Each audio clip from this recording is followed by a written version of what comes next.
السلام عليكم متابعينا الكرام، مرحبا بكم معايا في حلقه من مسلسلكم بحر الاسود. كنتمنى هذه الحلقه تنال الاعجاب ديالكم، حلقه زوينه بزاف. الحلقه اللي غادي نشوفوا مصطفى اللي غادي يخطف نفس، غادي نشوفوا واش غادي يديها لفيصل ولا لا. من بعد ما عيط ليه قال ليه وجد راسك، وقال ليه حنا موجودين، حنا كنتسناوك حدا البحر، وغادي يقول لي انا غادي نجيب لك نفس. وغادي نشوفوا جاب الدري الصغير وجاب حتى هذيك اميره، وحتى هي غادي يخطفها معاه، غادي يقول لها غادي تسافري معنا، لا انت الاخت ديالك وحتى الام ديالك. وهنا كان غايت اللي كيقول لي انا ما غاديش نمشي معاك حتى شي بلاصه، بدا كيغوت. مصطفى اللي غادي يدي نفس قالت ليه شكرا لك بزاف، قال لي غادي نديك للدار حيت اسيه وصاتني، وكان كيكذب عليها. هنايا غادي يوصل حدا البحر، غادي تقول لي علاش جيتيني للبحر. المهم البنات بلا ما نطول عليكم ندخل معكم في تفاصيل ديال الحلقه. غنطلب منكم ما تنساونيش من اللايك واشتركوا في القناه فضلا وليس امرا، باش نشوف هاد التفاصيل ديال هاد الحلقه ان شاء الله كاملين. غادي نشوفوا واش مصطفى غادي يدي نفس ولا لا. غادي نشوفوا بزاف ديال الاحداث اللي غادي يوقعوا في هذه الحلقه. شكرا لكم بزاف على المتابعه ديالكم. بلا ما نطول عليكم ندخل في التفاصيل ديال الحلقه فين خلينا عليكم في الحلقه اللي حطيت لكم. سمحوا لي البنات على الصوت. البنات فاش دخلت نفس وطاهر عند العدول، غادي يشوفهم واحد السيد كيعرف طاهر، غادي يقول ليه طاهر واش انت اللي غتتزوج بهذه؟ غادي يقول لي اه. غادي يقول لي ولكن هاد السيده راه مزوجه وعندها ولد. قال لي حتى تكون بعدا مزوجه، راه هي اصلا ما مزوجش وانتم اصلا ماشي شغلكم. قال لي الناس راه غادي ما غاديش يرحمكم، قال لي ماشي شغلك. اللي بدا كيهضر عليا غادي نقتلو. ووصل ليهم هاد الهضره. غادي تقول لي نفس واش بداو كيهضروا من دابا؟ قال لي اه بداو كيهضروا من دابا. غادي يدخل عند الراجل، غادي يقول لي خذ اعطيني العنوان. غادي يشوف دوك التحاليل، غادي يقول لي يعني نتوما ماشي زربانين، يعني ما كاين لا حمل لا والو. قال لي كيفاش؟ قال لي يعني حنا امتى كنزربو؟ ملي كيكون الحماله ولا شي حاجه بحال ما هكا. قال لي وانت مالك؟ حنا خويا زربان، انا بغيت نتزوج بها دغيا، وانت مالك سوقك؟ قال لي صافي غدا غادي يناسبكم. قال لي اه غادي يناسبنا. من بعد البنات غادي نشوفوا اسيه اللي مشات عند دهيبي. قالت ليه قال لي لا اسيه مرحبا بك. كتقول له الله يبارك فيك، يلا خرج لي داكشي اللي عندك. ومن بعد كيوريها في داكشي اللي عنده. فاش كتشوف غادي يقول لها صراحه كانت قالت لي رقيه وقالت لي هادي وهادي، اسيه ما تقدرش تشري هذاك الشيء كامل. غادي تقول لهم مالهم، انا نشري لهم ديورهم ونشري داكشي كامل اللي عندهم بالفلوس اللي عند راجلي. من بعد قال ليها اشنو بغيتي؟ قالت لي صراحه بغيت شي حاجه زوينه مميزه لمرتلوسي. قال لي كيفاش مرتلوسك؟ شكون هاد مرتلوسك؟ شكون هادي؟ وغادي تقول لي وانت مالك كتعرف شي وحده؟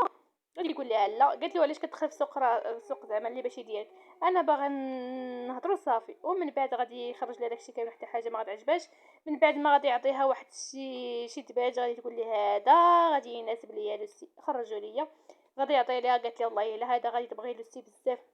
من بعد غنشوفو غادي تقول لي جمع ليا هادو كامل. فاش غادي يوريها الحساب غادي تقول لي يلا قلب ديك 9 تولي 6. قلبها وبقات كتضحك.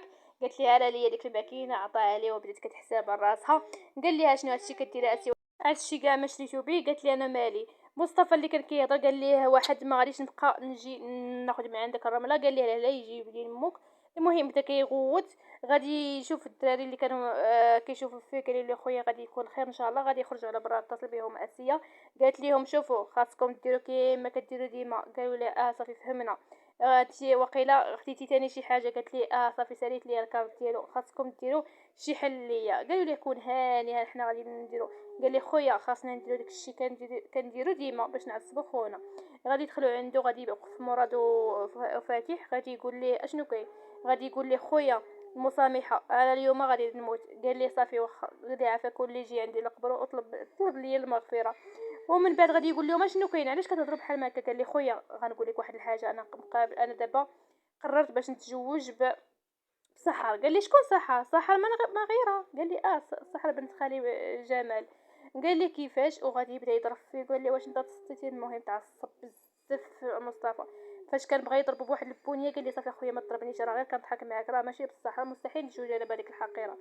وغادي يبقاو يديروا ليه المساج. قال لي واش انت اللي عندنا زعما؟ بدا كيرطبوا عليه الهضره. غادي تجي اسيه غادي تقول لي حبيبي. غادي يقول لي واو جا معاك الحمر. قالت لي شكرا الحبيب ديالي. قالت لي عافاك عطيني شي شويه الفلوس حيت خاصيني. غادي يعطيها لاكارت ديالو. غير غادي تفكر بلي عطاها لاكارت غادي تبعها. هي ركبات في الطاكسي وكتجري وكتضحك. وغادي تبعها كيقول لها اسيه. قالت لي السلام عليك، انا خاصني نتقدر العرس. هنايا كنشوفوا غيدخلوا للدراري، غادي يبدا يضرب فيهم. قال لهم نتوما اللي درتوا لي هذا الشيء. المهم لاكارت مشات وبداو كيضحكوا عليها كيضحكوا عليها عفوا. غادي نشوف البنات هنايا كانت جايه هذيك الاخت ديال فيصل. قال وفيصل كان خارج. قال لي اجمعوا داكشي اللي درت. غادي تقول ليه واش وقع، غادي يقول لها نجيب صراحه كان كيهرس ما عرفتش شنو وقع. جات عنده الام ديال طاهر، غادي نشوفوا خرج ومشى عند الام ديال طاهر لدارو لدارها. غادي يدق عليها الباب قال لي حتى الا شفتوا شي واحد قولوها ليا. صافي غادي يقولوا له كون هاني. غادي نشوف البنات غادي يدخل عند الام ديال طاهر. هنايا فاش غادي تكون داكشي اللي غادي يدير، غادي يدخل عندها غادي يقول لها السلام. قالت لها شنو عاوتاني بغيتي، واش انا غادي نقابلك انت؟ قال لي عندي شي حاجه غنقولها لك. ومن بعد غادي تقول لي لا تفضل. فاش غادي يدخل غادي جلس غادي يقول لها صراحه القصر ديالكم زوين، ما عرف داك النهار فاش جيت ما كنتش هضر بلا كيعارف شنو واقع. ومن بعد تقول له انت مالك، جلس وهضر قول داكشي اللي عندك. قال لي صراحه انا جيت باش نتفق انا وياك الا ما بغيتيش ندير لكم شي حاجه. قالت لها شنو بغيتي زعما تقتل ولادي؟ قال لي لا ما غاديش نقتل لك ولادك، ولا عندي ولكن عندي شي حاجه اللي مهمه غادي نديرها ليهم. قالت لي شنو هي؟ قال لي غادي نصفركم، غادي نخليكم على الضص، ما غادي نخلي لكم حتى شي درهم. قلت لها شنو كتقول؟ قال لي صراحه الشي كدير مصطفى راه كاينين عندي، واش ما قالوا لك والو؟ قالت لي ما قالوا لي حتى شي حاجه. قال لي ما نخلي لك حتى شي درهم، وما غنخلي لولادك حتى شي درهم باش يتمتعوا. صافي كلشي غادي ندي وغادي ناخذ لهم كلشي. قالت لي واش شنو هو المقابل زعما؟ قال لي ها هو نتوما توصلوني للنفس. قالت لي ما يمكنش، ما كاينش شي واحد اللي غادي يعطيك نفس. قال لي انت غادي تجيبي لي نفس حتى عندي وانا غادي نتكلف. قالت لي صافي غادي نشوف واش غادي ندير. ومن بعد قال لها شوفي سيري عند مصطفى وقولي ليه باش يرد لي الشيكات، باش يرد لي نفس وانا نرد لي الشيكات. قالت لي شنو؟ قال لي هادشي اللي غادي دير ومصطفى غادي يكون مستعد باش يرد لي الشيكات وانا نرد ليه نفس. واش انت متفقه؟ قالت لي صافي كون هاني. غادي نهضر مع ولدي مصطفى غادي يجيب لك الشيكات وغادي يجيب لك عفوا نفس وانت غتعطينا الشيكات. قال لي صافي كون هاني. وقال لي الا ما درتوش هذا الشيء كنواعدك غادي نقتلكم كاملين وغادي نصفر لكم الشيكات ديالكم كاملين، ما تبقى عندكم حتى شي درهم، ما بقى عندكم لا قصر لا حتى شي حاجه. وغادي يخرج وغادي يخليها جالسه وكتفكر وكتقول يا ربي اش هاد الشيء، هاد المصيبه اللي تصابت علينا. ومن بعد غنشوفوا البنات نفس مع طاهر اللي غادي تقول لي واش حنا الا تزوجنا غادي نسكنوا في داركم في القصر؟ قال لي غادي نسكنوا في القصر. قالت لي ولكن انا ما يمكنش ليا نسكن في القصر حيت الام ديالك راه ما غاديش تحملني وما غاديش تبغيني وغادي تعيشني في الجحيم. قال لي ما عندنا حتى شي حل اخر من غير هذا الحل، يعني انا خاصني نحطك حدا اخوتي باش نحميك، حيت الا ما درتش هذا الشيء اكيد هذاك فيصل ما غاديش يسكت طبيعه الحال، ما غاديش يسكت ملي نتزوجوا. غادي تقول لي صافي واخا، وغادي تعصب وغادي تقول لي امتى كان عندي انا شيء رأي وغادي تمشي. وغادي نشوفوا الام ديال طاهر ومشات عند مصطفى. غادي يدخل عنده غادي يقول ليه مرحبا بك ماما، لقاتو كيغوت في التليفون حتى شي واحد ما بغى يشري من عنده. قالت ليه واش ما بغى حتى شي واحد يشري من عندك؟ قال لها شنو كتقولي؟ قالت لي انا في خباري كلشي، في خباري داكشي اللي وقع لك وفي خباري حتى شي كات. قال لي شكون قال لك هادشي؟ قالت ليه قالها لي فيصل حيت جا عندي للدار. قال لي علاش هاد الحقير يجي عندك للدار؟ قالت لي حيت حتى انا مشيت عنده لدارو وقلت ليه باللي طاهر ونفس غادي يتزوجوا. بدا كيغوت عليها قال لي كيفاش درتي انت بحال هادشي دابا دمرتي طاهر؟ قالت لي لا ولدي، ولكن حنا الا عطينا نفس لهذاك فيصل هو غادي يعطينا شيكات وما بقاش غيقرب من جهتنا.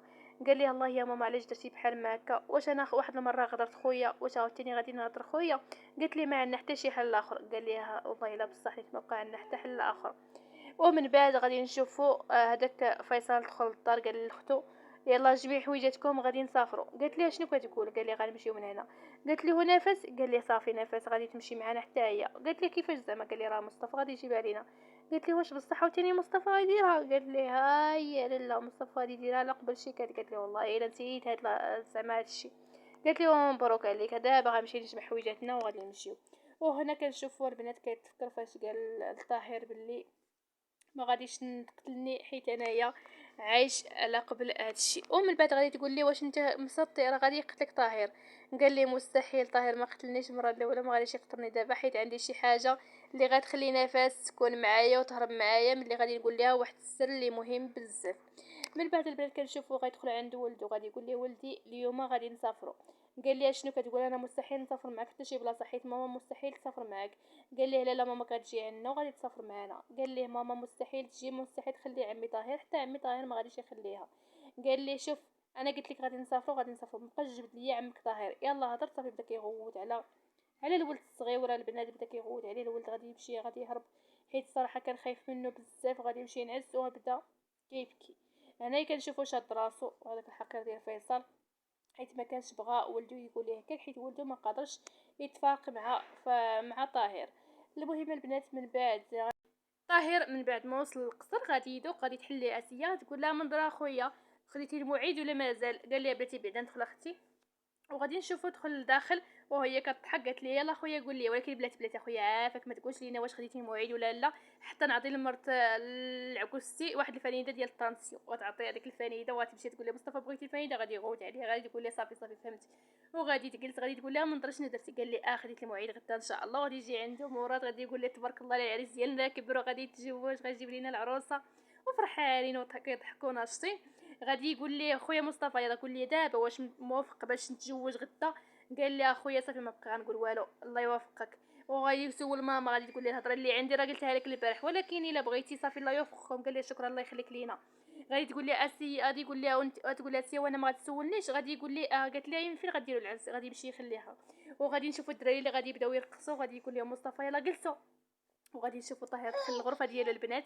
ومن بعد غادي نشوف طاهر من بعد ما دخل الغرفه ديالو غادي تدق عليها السيه غادي تقول لي خويا واش ممكن نهضر انا وياك؟ قال لي مرحبا بك اختي. غادي تقول لي شوف هاد الهضره اللي غنقول لك كان على الام ديالك تقولها لك، ولكن الام ديالك راك عارف ما موافقاش على هذا الزواج، داكشي علاش انا غنقولها لك. ديرني اختك كبيره ولا ديرني ماماك. قال لي انت اصلا اختي الكبيره انت راكي عزيزه عليا. قالت لي شوف شكرا لك بزاف حيت قلتي لي هاد الهضره زوينه. قال لي انت اسرار ديالي وكلشي داك المشاكل اللي كندير المهم كيكون عندك كتعرفي بها انتيا. غتقولي لها لا يخطك عليا. غادي تقول لي شوف انا غادي نكون دابا ماماك حتى من بعد نكون مرت خوك. المهم هنايا قالت لي شوف اخويا فين بغيتي نوجد لك الغرفه ديالك؟ واش نوجد لك هذا البيت ولا البيت اللي كاين هنا؟ قال لي لا وجدي لك البيت اللي كاين في الجهه اخرى لنفس وولدها. قالت لي صافي اخويا. غادي تبدا تخرج غادي تقول لي شوف عرفتي اش غدير غدا؟ جيب لينا العدول لهنايا غادي نديروا العرس في الجرده. قال لي الله يخليك لينا اختي. ومن بعد كنشوف البنات نفس كانت جالسه مع الفقيه. قال لي ها شوف بنتي النهار غادي يخسر لك خاطرك ولا غادي تقلقي في هذيك الدار جي عند باباك راه الباب ديال الدار ديال باباك راه مفتوح ديما. قالت لي لا يخطيك عليا. قال لي شوفي انت راكي بنتي. قالت لي عرفتي هاد الهضره بابا كنت زعما حبيت شي واحد يقولها لي، حبيت بابا يقولها لي، انت خليتيني نتعلق بالكلمه ديال بابا خليتيني نحبها. وغادي يقول لي الله يخليك ليا الا قلقك طاهر شي نهار يجي عندي لداري. قالت ليه واخا يقلقني اصلا هو ما كيقصدش يقلقني، واخا يقلقني ما غادي نقولها حتى شي واحد. قال ليه لا يخطيك داكشي اللي قلت لاسيا نهار الاول ليه شوف الاسرار ديال بعضياتكم يخبيوهم ما تقولوهم حتى شي واحد. قالت لي الله يخليك ليا. وغادي يمشي غادي يبقى يبكي وغادي يمشي وحتى هي بقات كتبكي. المهم بدات هنا كتفكر في طاهر حتى هو جالس بلاصتو وكيفكر فيها فاش كيفكر فاش اول مره شافها وفاش كانت مسكينه كاع كانت مقهوره كانت قالت لي الا قدرتي تطلع النفس زعما النفس ديالي طلعو ولكن انا ما تقدرش عليا مستحيل نقول لك. المهم بداو كيتخاصموا ديك الساعه فاش يلا تلاقاو. ومن بعد البنات غادي نشوفوا ولدي كيضحك اسمحوا لي البنات ما عندي ما ندير صراحه باش ندير لكم مرخص راه كنديرو والله الا كنديرو بمشقه البنات والله العظيم كنتمنى تقدروا هادشي اللي كندير وما تخليونيش عافاكم وما تنساونيش من لايك واشتركوا في القناه فضلا وليس امرا. والله يحميكم ويدين الله يفرحكم باي حاجه تمنيتوها. في المشهد اخر البنات غنشوفوا هذاك فيصل الحقير غادي يمشي عند اميره غادي يحل عليها الباب غادي يقول لها السلام عليكم اليوم ما جبت لك لا الماء لا الماكله اكيد غادي يكون فيك الجوع والعطش ولكن اليوم ما جبت لك حتى شي حاجه حيت غادي نمشيو من هنا. وهي مسكينه كتقول لها ماما قال لي انا ما فهمتكش اشنو كتقولي واشنو بغيتي تقولي. من بعد غادي يحل هذاك الشرج من البنات وغادي يمشي لعندها. قال لها اشنو كتقولي دابا انت علاش كتغوتي بحال ما هكا؟ غادي تقول لي فين هي ماما فاش غادي يحل ليها فمها غادي يقول لها ماماك مسكينه وديك اختك مسكينه حتى هي ماماك مسكينه ما بقاوش عندها الاصابع ديال يديها وحتى اختك مسكينه كانت معاها. ومن بعد غادي تقول لي فين هما؟ غادي يقول لها شوفي كون عرفتي فين كاينين الحبيبه ديالي راه كاينين غير حداك هنايا فواحد الضيعه اخرى قريبه ليك صراحه. وهنايا قال لها كون عرفتي كون ما عرفتي شنو غادي ديري فيا. قال لها شوفي اليوم غادي نمشيو انا وياك ونفس وحتى كاملين غادي نمشيو من هنا. وبقات جرها من يديها. قالت ليهم ماما اختي قال لي حتى هما غادي يمشيو معانا وحتى بنت عمي الا بغات تمشي معنا غنكونوا عائله زوينه وعائله مزيانه ونهار العيد غنكونوا مجموعين كاملين وغادي نديروا الطابله وغادي نكونوا عائله كبيره بزاف وغادي نكونوا فرحانين. وهنايا غادي تركب معها مسكينه وهي كتبكي وبقى كيشوف فيها قال لها ديري الصمطه المهم غادي بقى يشوف فيها هي كتبكي، قال لها شوفي ما خصكش تبكي، احنا غنمشيو كاملين وغادي نكونوا عائله وحده، وغادي تكون معاك ماماك وغادي تكون معاك حتى اختك، وغادي نعيشوا مخيرين. هنايا غادي نشوفوا في الصباح انا نفس هذيك السيه عفوا فاقت وكبتات كتغوت، قالت ليه مصطفى مشى الحال اش هاد الوقت وصلت، ومن بعد غادي يجرها من عنده غادي يقول لها نعسي راه باقي الحال. قالت ليه ماشي وقت المزاح ديالك وماشي وقت هادشي اللي كدير، وغادي تنوض وغادي تخلي غادي تقول ليه راه نوض عندنا بزاف ديال الحويجات غادي نديروهم حيت اليوم العرس. غادي تمشي تدق على طاهر، غادي تلقى حتى شي واحد ما كاين، غادي تقول هادو فين مشاو، علاش حتى شي واحد ما كاين. غادي تهبط غادي تلقى عكوسته كاينه لتحت، غادي تقول لها عكوستي فين هما كاملين ما كاين حتى شي واحد، غتقول لها ما عرفتش. ومن بعد غادي يجي مصطفى، غتقول له مصطفى فين هما فين هو طاهر، قال لي طاهر صراحه عندنا مشكل في السفينه داكشي علاش مشى. قالت لي واش هذا نهار العرس ديالو شكون غادي يجيب لينا نفس، قال لها صافي كوني هانيه حبيبه ديالي انا غادي نجيب نفس. غادي تقول لها لا يخطك عليا راجلي العزيز، صراحه ديما كتعتق الموقف، شكرا بزاف، هو اصلا كان ناوي على خزيت. وغادي نشوفوا البنات غادي تم، غادي تقول لها سير الله يحفظك ليا راجلي، غادي تقول لها شتي عكوستي راه راجلي حنين وراجلي قلبه كبير والصراحه ما كاينش بحالو. غادي يقول لها تعطلنا بزاف، انا غادي نخرج دابا برك عليا بزاف فيك بزاف ديال الهضره زعما. وغادي يخرجوا هنايا كتبقات الام ديال طاهر كتضحك عجبها الحال حيت عرفات بلي مصطفى غادي يدي نفس عند فيصل. ومن بعد غادي يركب في السياره ديالو وغادي يمشي عند نفس. فاش غادي يوصل عند نفس غادي يمشي عندها وبدا كيدق عليها الباب، غادي تحل عليه نفس، غادي يقول لي خويا مصطفى انت اللي جيتي، قال لي انا اللي جيت باش نديك حيت هي وصاتني حيت الطاهر ما كاينش. قالت لي علاش غادي تديني انت ياك اصلا انت قلتي ديك الهضره زعما الطاهر ما كنتيش موافق عليا، ياك قلتي انا نقدر نكون صاحبه وما نكونش الزوجه. قال لها يعني سمعتي ديك الهضره، وبقى كيشوف قال لها شوفي وانت راكي عارفاني علاش انا قلت هذيك الهضره، حيت الناس مستحيل يرحموكم.